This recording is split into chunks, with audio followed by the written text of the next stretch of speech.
జై శ్రీరామ్ స్వామి, జై సద్గురురామ్ స్వామి. 105 సర్కల్ స్వామి. 8 స్వామి శ్లోకము.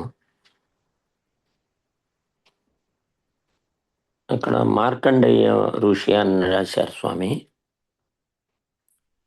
అట్లాగే 108 స్వామి.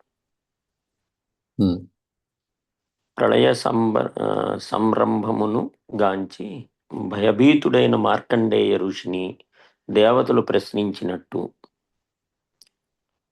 మళ్ళీ ఇప్పుడు 106లో కూడా 2 చోట్ల మార్కండేయుడు అని అన్నారు. వీళ్ళందరూ ఒకళ్ళేనా స్వామి? ఒక్కరే. ఇప్పుడు మార్కండేయ మహర్షి ఒక్కరే. ఇప్పుడు ఇక్కడ మార్కండేయ మహర్షిని ఇక్కడను భయభీతుడైపోయినట్లున్నారు. అక్కడ కూడా అంత బాగా చెప్పలేదు. ఏంటి స్వామి అది?